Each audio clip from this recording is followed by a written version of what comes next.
Today is Thursday, April 2nd, 2015, and I'd like to title this rant, The Day the World Changed. Now, I think it was maybe 15, no, it was more than, 20 years ago, more than 20 years ago, I would watch this PBS show. They had this Brit guy with the big thick glasses, the balding head, the hair hanging down. He was so excited about everything. And the title of the show was The Day the World Changed. And what he would do is he would go back somewhere to 300 years ago, 400 years ago, whatever it was, and talk about some significant, let's just say it was a scientific breakthrough. And from then on, the course of the world changed, because what had happened dramatically changed the way things would be perceived in the world. Now, of course, it's just perceived in Europe, and then it slowly got over to other areas, etc. It took some time, but we had that happen this week. But let me just go back to what he said. So one example was the grid system.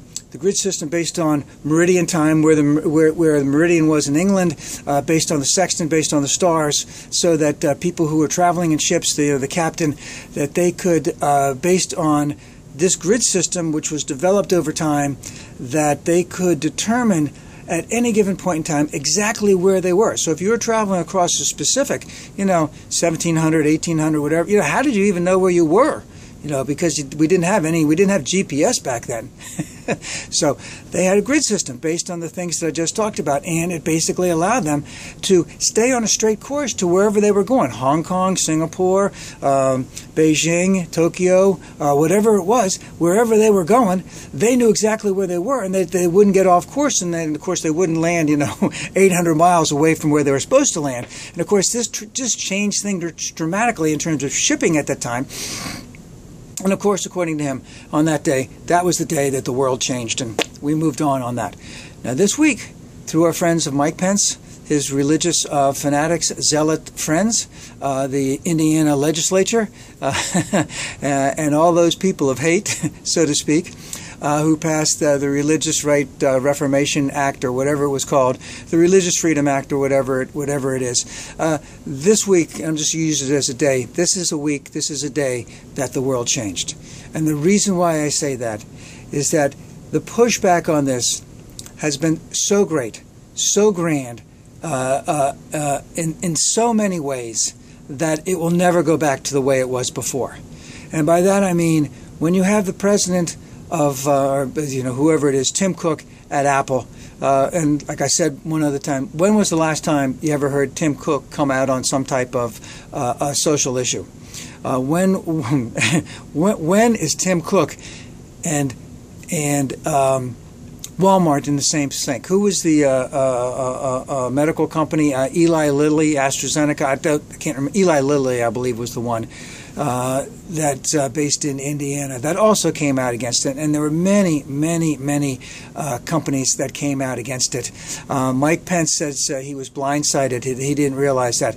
Well, that's because all the people around him were telling him that we needed to do this. This is how we're going to get back at the gays. This is how we're This is how we're going to get back at the fact that the Supreme Court might say that it's okay for nationwide for there to be the allowance of gay marriage. We have to get back because, you see, from the religious rights standpoint, they need to be able to be prejudicial. They need to continue to have their bigotry at people that they don't approve of. And the reason they don't approve of them is because they take something out of the Bible which said that homosexuality is an abomination, and of course they have to believe that. Of course, all these other things that are in the Bible that they don't want to believe, they don't believe. So they take this one. Of course, there's many others on both sides of that, so I don't want to get into all of that. But it wasn't the pushback from the LGBT community. It wasn't the pushback from the Democratic Party, the progressives, the liberals, whatever you want to call them. It was the pushback from the corporate community. The corporate community, which is very, very much in sync with the corporate Republican Party. Not the religious right Republican Party, but the corporate Republican Party. And the corporate and the money will always win. So what we have is Mike Pence, the governor of Indiana, having to ask that his bill that he signed that go back to the legislature for rewording. Now, my understanding is they've reworded it. They put it around. They've they've dealt with it by just talking a little bit around the issue. They haven't taken care of the whole thing. We'll see what happens there.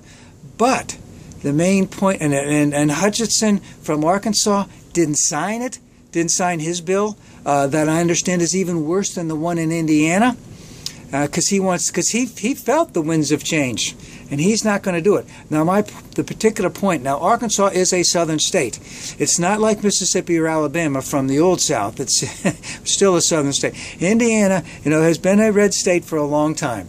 Now, the point is that because of what has happened in Indiana, and Arkansas is a secondary issue, but because of what has happened in Indiana, there will not be a legislature outside of possibly Mississippi and Alabama, because that may be Louisiana. I don't know. No more than that. No one else will ever be able to pass legislation like what was in the Indiana bill. They will never be able to do that again. So, in terms of this is the day the world changed, and that the bigotry, the hate, the homophobia that the religious right want to codify into law against people that they do not agree with, because it's an abomination because it was in the Bible. That's not going to work. It's never going to work again, and that's a good thing.